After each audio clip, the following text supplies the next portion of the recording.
Welcome to Books on Air, the podcast that tells the story behind the book. It includes insights from authors about how they compose their work, what inspires them, and what they hope you'll take away from their book. Here's your host for this episode of Books on Air, Suzanne Harris. Welcome to the Books on Air podcast. I'm Sloan Fremont, filling in for Suzanne Harris. This is the podcast where listeners get the secret story behind every book. Joining me today is Jef Harris, author of the book, First Poem of Words. This is Jef's debut collection of poetry that tells us about him and some of the places he's been. Jef, welcome to the Books on Air podcast. Thank you, Sloan. So let's start out maybe by telling the audience a little bit about yourself and what led you to write your book, First Poem of Words. Well, I've been writing poetry for years. I started in elementary school, actually, and I just kept on writing and submitting and revising and writing and submitting and revising until I decided, let's see if I can get a book published and go forward with it. And I took some poems that I collected and written over 3 decades and put them together in this first poem of words. And the book is like a celebration of words. Oh, yeah. I love that. That's an amazing way to describe it, a celebration of words. Yes, thank you. So do you want to start out maybe by sharing one of the poems with us from your book? Yes. This is the title poem from the book. It's called First Poem of Words. Amnesty, arid, broderie bell, login, misty fawn. Magical Vendes, tapestry fell, dangling, dizzy, dawn. Jewelry jetsam, silvery foam, gammy, frosty fur. Circular city, radiance roam, smothering center sir. Sonorant, super, pastoral sown, raspy, rosy fade.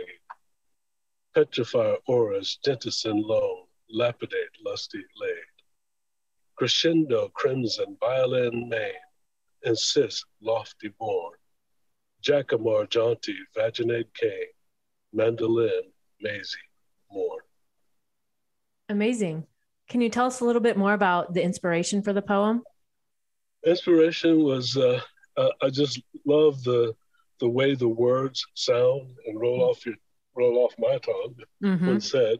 And I put together a video of various different people just saying one word. Oh. And it all came together very nicely. And that's been around for a couple of years now, floating on my website, on a Facebook page. And I just like the way it came out. And you hear the different inflection in their voices and different faces go with each word. And it just made it just rounded out the poem. It was because there was supposed to be a single person reading or reciting each word. And people dropped off, they didn't show up. So several people had to say several different words, and it came out pretty nice.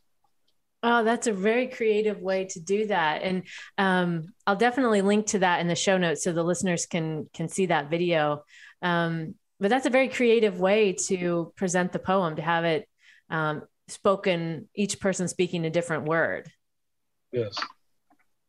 Yes, it was. If I had gotten everybody that I asked to do it, and everybody that said that they would do it, then it would have been very much better, and it would have represented what I was looking for. Right. Different people with every single word. Yes. I imagine poetry is. I don't know this to be true, but I imagine it's different than maybe writing a novel. When you get the inspiration, is that how it happens for you? You're inspired by words, or are you inspired by something that's happened or a place that you've been? Is that how poetry comes to you? All of the above. It comes as words, places, and sometimes it even starts with just the title. Yeah. I develop it from there. Yeah, and then you're able to put it together and tell a story. Yes. And what I loved about that first poem you read was, like you said, the way the words flowed and the cadence that it had, because that cadence to me tells a story too, because that's a feeling that you're feeling as you're reading those words or saying those words. Yes. So what surprised you the most about writing your book? I did tell a story, and the way all the poems came out, I told a story of my travels from Chicago, Illinois to Seoul, South Korea. Mm-hmm. And there are different points in between, Germany and other places in the States. And the way it came about, it did give a holistic view of how I saw the world and its impact on me. Well, not the entire world, the world where I was circling around, and its impact on me.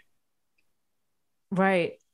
And the word that keeps coming to mind as we're talking here is it's such a creative way to present your experience. I know I personally, I'm so used to reading, books, either fiction or nonfiction, but I'm so used to reading books and getting stories told that way. But having stories through poetry is such to me, very unique way to present it, but also very, and now I'm looking, as I'm thinking about this, I'm thinking, wow, are there stories in my life that I could tell through poetry, right? Because it's such a creative and interesting way to express words. Mm-hmm. Yes, and each poem is like a story. It's just a short story, and it leaves, and the reader has to fill in the blanks. Yeah. If something is not written down, the reader just fills in the blanks and makes it their own if they can. Yeah. Yeah. And when you were going through this process because you said you collected the poems over 30 years, what was the most difficult part of that process? The revisions. The revisions were the most difficult part. I have to ask myself, do I really want to say that? Or do I want to say it this way? And I wanted to say it in a different way that others hadn't said it, and in a way that I haven't said it before or written it before. Right. And I come from a background professionally. I was a technical writer. Okay. Mm-hmm. I wrote manuals, catalogs, how-to manuals, operators manuals, operation catalogs, and that's very dry writing and reading. I've done my share of that myself, so I completely can relate to what you're saying. Yes.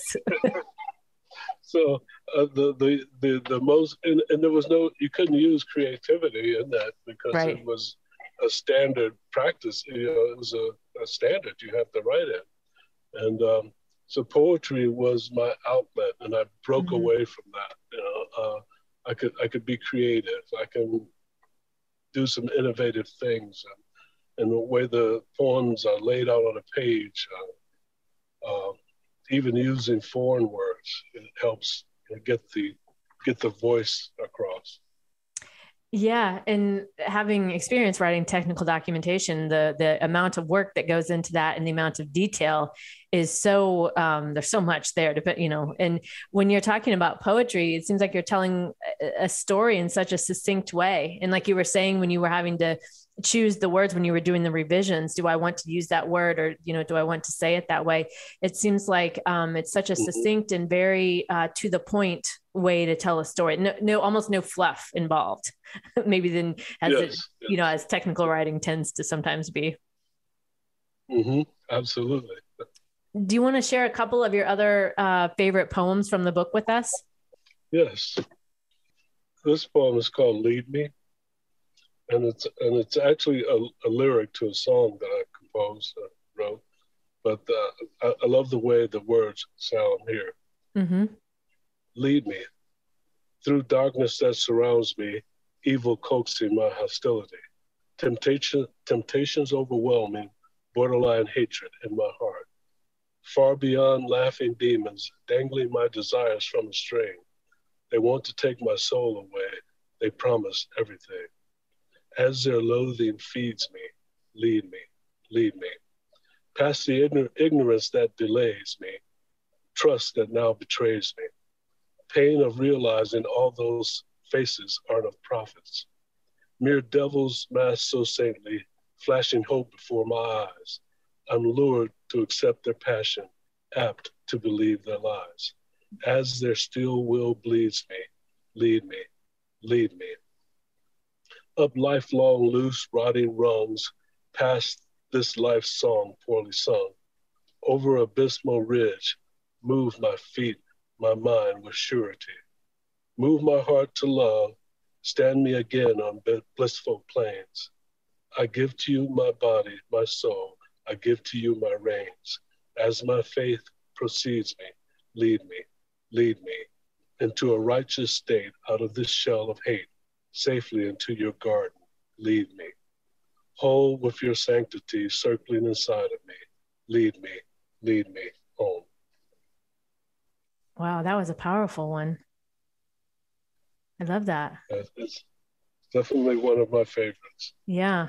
I'm processing it as you've read it. I like to close my eyes when you were reading that. It helps me feel like I'm in the words, if that makes sense. Yes, it makes perfect sense. What would you say you're most proud of as it relates to your book, or maybe even the writing process? The most I'm proud of is that I finished it. Yeah. There was a time when I thought, I'm not going to make it. It's not going to happen.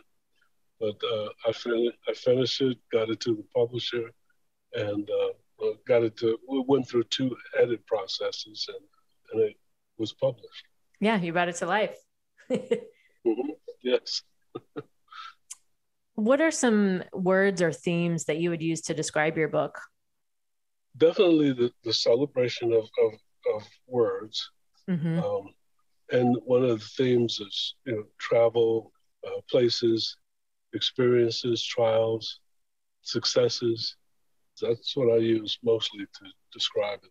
Yeah. And then everything we've talked about today too is so relatable, right? Being able to, because we all have experiences, everyone listening, we each have our own experiences, and it's always interesting to me to read other people's interpretations of things, because then when I'm in the, let's say, in travel, I'm thinking like, an airport or on a public transportation or something like that. The next time I do that thing, whatever it might be, it seems like I always look at it differently because I have the other person's perspective. And that's, I find that to be so helpful in getting outside of my own little box of thinking. Yes. I find that helpful too.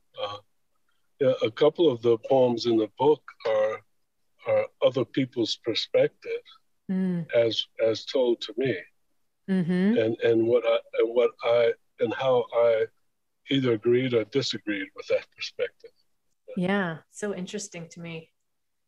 Who would you say your book would appeal to, and why? Poetry lovers, because I think that a lot of them are different. I've said things differently. I've used phrases that went through lots of revision to say the right thing that I wanted to say. And lovers of words. That like the way the words are put together, and the story that comes out at the end. Yeah.